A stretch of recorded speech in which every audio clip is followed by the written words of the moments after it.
اچھا حضرت، ان بعض احباب نے مجھے ایک اور حوالہ بھی دیا ہے، وہ یہ ہے کہ چونکہ اس حدیث پہ بات ہو رہی ہے، وہ یہ کہ قاضی مظہر حسین جو ہیں رحمہ اللہ، ان کی ایک کتاب ہے خارجی فتنہ، جی ہے، کہتے ہیں کہ ان میں اس کتاب کے اندر قاضی مظہر صاحب نے لکھا حضرت امیر معاویہ رضی اللہ تعالیٰ عنہ کو باغی لکھا ہے، تو اس کا جواب آپ کیا دیں گے؟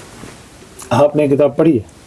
جی نہیں، میں نے تو ان کا حوالہ دیکھا ہے، انہوں نے مجھے بتایا۔ حوالہ ہے آپ کے پاس؟ جی ہاں، حوالہ میرے پاس ہے کتاب۔ دکھائیں،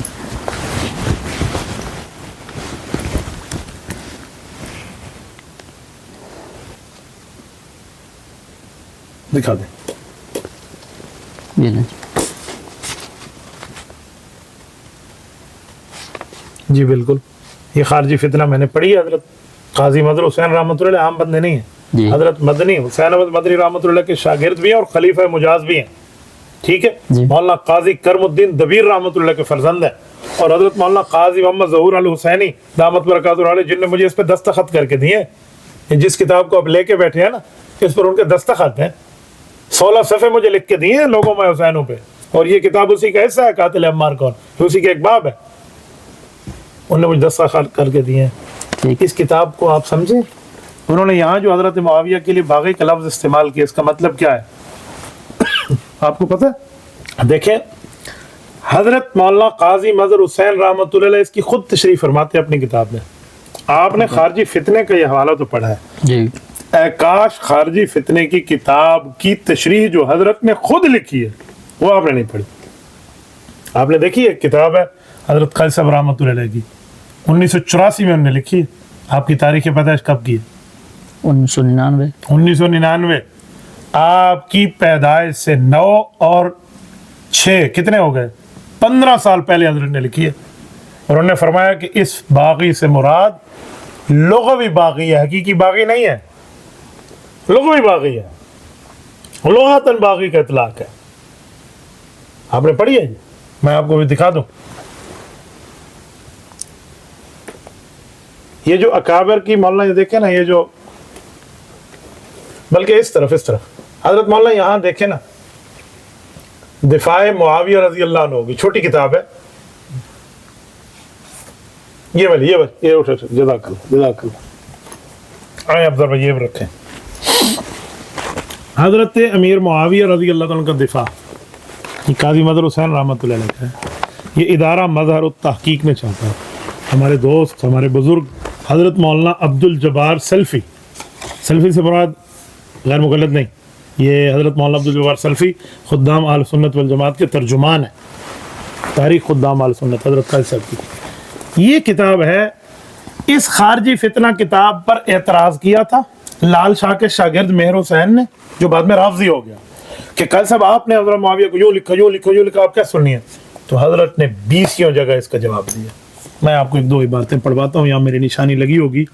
اچھا، مطلب اپنی زندگی میں اس کا جواب دے چکے ہیں قاضی صاحب؟ جی قاضی صاحب سمجھا چکے ہیں کہ باغی کا مطلب کیا ہے۔ یہ جو بات میری کتاب کی ہے، یہ حضرت قاضی صاحب رحمۃ اللہ علیہ کی تحریرات کے عین مطابق ہے، یہ جو انہوں نے تشریح کی ہے اس کے بالکل 100% مطابق ہے، بلکہ بعض لفظ جہاں یہ لکھے ہوئے ہیں وہ حضرت قاضی صاحب کے لفظ ہیں، میں آپ کو دکھاتا ہوں 1 منٹ۔ یہ دیکھیں، حضرت قاضی صاحب کے یہاں لفظ ہیں کہ میں نے وہاں پر جور، باطل، بغاوت وغیرہ کے الفاظ جہاں آئے تو وہاں پر میں نے یہ توجیہ پیش کر دی کہ یہ صورتاً ہے نہ کہ حقیقتاً، کیونکہ آپ مجتہد ہیں اور مجتہد سے خطائے اجتہادی کا صدور ممکن ہے، اس لیے بندہ نے یہ الفاظ لکھ دیے۔ اب وہ کہہ رہے اس میں نے یہاں نافرمانی، گناہ وغیرہ سے مراد صورتاً نہ کہ حقیقتاً، میں نے دوسرے مقام پر کیا لفظ ہے؟ تصریح کر دی ہے، یہ کیا سب کا لفظ ہے؟ تو آپ کہتے ہیں انہوں نے باغی لکھا ہے، تو صورتاً انہوں نے لکھا ہے، اور وہ بھی اس وقت جب تک حضرت علی کی صلح نہیں ہوئی۔ آپ کیسے کہہ رہے ہیں یار؟ یعنی حضرت مولانا قاضی مظہر حسین رحمۃ اللہ علیہ ہمارے بڑے ہیں، بزرگ ہیں، ہمارے سر کے تاج ہیں، میں نہیں جانتا ان کو، یا میں حضرت قاضی صاحب رحمۃ اللہ علیہ کے موقف سے الگ ہوں؟ انہوں نے جو لکھا ہے، میرے خیال میں اعتراض کرنے والا حضرت قاضی صاحب رحمۃ اللہ کی پوزیشن خراب کرنا چاہ رہے ہیں، نعوذ باللہ۔ اچھا میں ایک اور بات بتاؤں، ایک اور حوالہ، آؤ صفحہ 34 پہ آتے ہیں۔ یہ حوالہ لیں کہ حضرت معاویہ اور حضرت علی کا آپس میں لڑائی کا معاملہ ایسے تھا جیسے حضرت ہارون اور حضرت موسیٰ علیہ السلام کا اختلاف ہے. کس کا؟ حضرت موسیٰ اور حضرت ہارون کا. قرآن پاک میں ہے نا، یبن ام لا تأخذ بلحیتی ولا براسی، اے میرے ماں جائے بھائی میری داڑھی کو نہ پکڑ، میرے سر کے بال کو نہ پکڑ. یہ حضرت موسیٰ علیہ السلام کو بھائی عرض کر رہے ہیں، وہ بھی نبی ہیں وہ بھی نبی، انہوں نے سر اور بال پکڑا ہوا ہے. اور یہ لفظ کالسب کا صرف اپنا نہیں ہے، کالسب نے اپنے استاد شیخ الاسلام حضرت مولانا سید حسین احمد مدنی سے نقل کیا. مجھے ایک بات بتائیں، دو نبی کی لڑائی قرآن پاک ذکر کر رہا ہے، داڑھی میں ہاتھ ڈالنا ہے، ان میں باقی نعوذ باللہ کون؟ حضرت ہارون یا حضرت موسیٰ علیہ السلام؟ کوئی بھی نہیں، کوئی بھی نہیں ہے. جب کوئی بھی نہیں ہے، لڑائی تو آ گئی.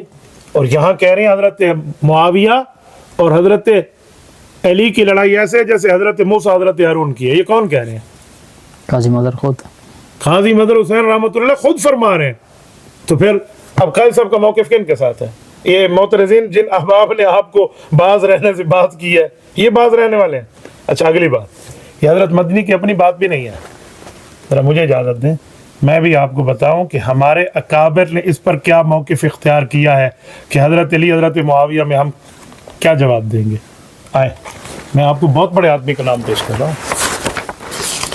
حجت الاسلام والمسلمین، قاسم العلوم والخیرات، بانی دارالعلوم دیوبند، خلیفہ اول حضرت ابوبکر صدیق رضی اللہ عنہ کی نسل، شاملی میدان میں جہاد کے ہیرو حضرت امام مولانا محمد قاسم النانوتوی المتوفی 1295 ہجری کیا فرماتے ہیں کہ حضرت امیر رضی اللہ عنہ یعنی حضرت علی و امیر معاویہ رضی اللہ عنہ کا معاملہ حضرت ہارون اور حضرت موسیٰ علیہ السلام جیسا تھا.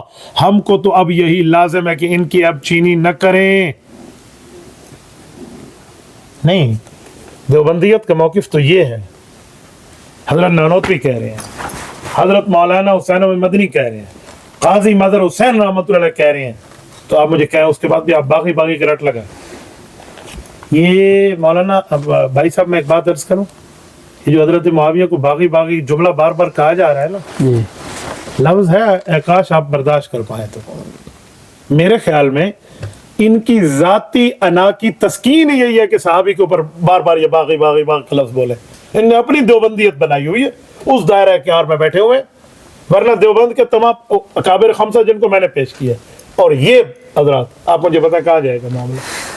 اچھا میں ایک عبارت اور بھی آپ کی خدمت میں عرض کرتا ہوں، صفحہ 156 157. آئیے حضرت قاسم رحمۃ اللہ علیہ ایک جملہ لکھتے ہیں، کہتے ہیں حضرت معاویہ اور دوسرے صحابہ ان حالات میں معذور تھے، اور یہ بھی محلوظ رکھیں کہ حضرت معاویہ کی طرف اصل اختلاف حضرت عثمان ذو النورین کے قصاص لینے یا نہ لینے پر مبنی تھا. آئے آگے. اسی طرح امام حسن کی صلح کے بعد جب حضرت معاویہ کو بالاتفاق تمام خلافت اسلامیہ کا خلیفہ تسلیم کر لیا، اب حضرت معاویہ کی شخصیت کو جو مجروح کرے گا وہ اہل سنت والجماعت کے خلاف جرم کا ارتکاب کر رہا ہے، اور ہم پورا دفاع کریں گے. آئے اچھا آگے دیکھیں قاسم کیا فرما رہے ہیں. قاسم فرما رہے ہیں مندرجہ بالا عبارتوں سے میرا حضرت معاویہ کے متعلق عقیدہ بالکل واضح ہو گیا، اور بندان جنگ جمل و صفین کی بحث میں جو حضرت معاویہ کی طرف باغی وغیرہ کے الفاظ منسوب کیے ہیں تو اس کی جا بجا توجیہ کر دی ہے کہ اس سے مراد صورتاً بغاوت ہے، نہ کہ حقیقت.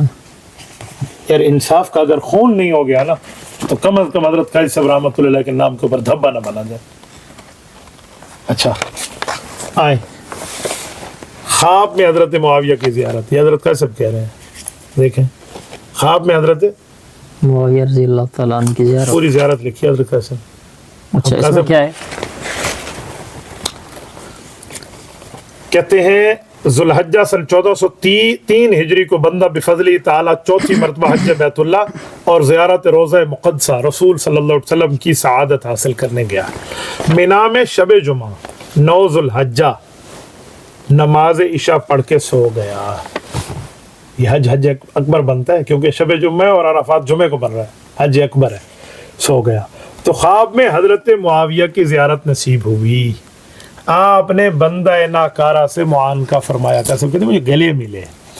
اس کے بعد بندہ نے عرض کیا، قاسم عرض کرتے حضرت بندہ کی کتاب خارجی فتنہ، وہ جو آپ ابھی دکھا رہے تھے جس کی وضاحت اس کتاب میں آ گئی کہ بندہ کی کتاب خارجی فتنہ لکھی، اگر اس میں آپ کے متعلق کوئی تنقیص یا توہین پائی جاتی ہے تو معاف فرمائیں. اس کے بعد آنکھ کھل گئی. حضرت معاویہ کا چہرہ باوقار سفید تھا, نورانی تھا. بندہ کی معافی کی درخواست پر آپ کے چہرے پہ کوئی ملال ظاہر نہیں ہوا, بلکہ حسب سابق شفقت کی نگاہ تھی.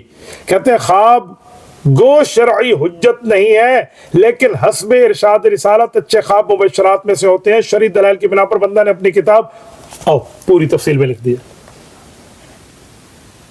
یہ تو دفاع معاویہ ہے, اور انہوں نے وضاحت کر دی اس کتاب کو. آخر کیا مجبوری ہے آپ کے بعض احباب کی کہ وہ خارجی فتنہ تو دکھاتے ہیں حضرت کی, یہ کتاب کیوں نہیں دکھاتے جس میں اس سوال کا جواب موجود ہے؟ تو مجمل عبارت اٹھائی جاتی ہے. یار بھائی فرحان آپ سندھ سے سفر کر کے آئے ہیں, میں آپ کے سفر کی وجہ سے آپ کے ساتھ اتنا بیٹھ گیا ہوں.